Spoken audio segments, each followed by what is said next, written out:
இன்னைக்கு உங்கள் கூட நான் தமிழ் அறிஞர்களை பற்றி ஷேர் பண்ணிக்கலாம்னு நினைக்கிறேன். முதலாவதா நாம் பார்க்க போகிற தமிழ் அறிஞர் யாருன்னு பார்த்தீங்கன்னா, இது வரைக்கும் நீங்கள் கேள்விப்பட்டிருக்கவே மாட்டீங்க. அவர் பேர் சுவாமி விபுலானந்தர். ரொம்ப ஆச்சரியமாக இருக்கா? அவரை பற்றி இன்னும் நிறைய இன்ஃபர்மேஷன்ஸ் இருக்கு.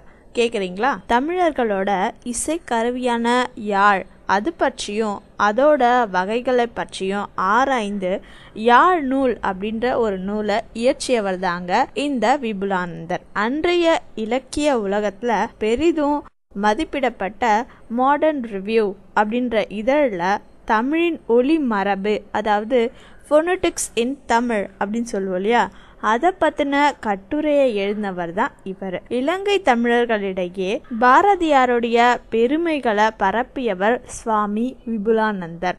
அந்த ஆண்டு பார்த்தீங்கன்னா 1892 1949 வரைக்கும்.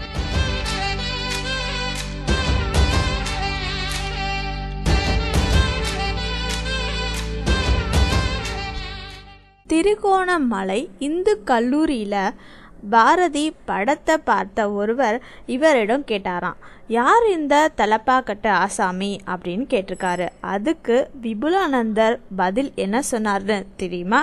தமிழனாக பிறந்திருந்தா இந்த பெரிய கவிஞனை பற்றி தெரியாதவங்களா இருக்கவே முடியாது, பாரதிய அறியாதவன் தமிழனே கிடையாது அப்படின்னு சொல்லி அவருக்கு சரியான அடி கொடுத்திருந்தாராம். இந்த மாதிரி பெரிய பெரிய ஆளுங்க இன்னும் நமக்கு தெரியாதவங்க நிறைய பேர் தமிழை வளர்த்துருக்காங்க. இன்னும் நிறைய பேரை பற்றி நம்மளோட நிகழ்ச்சியில் பார்க்கலாம்.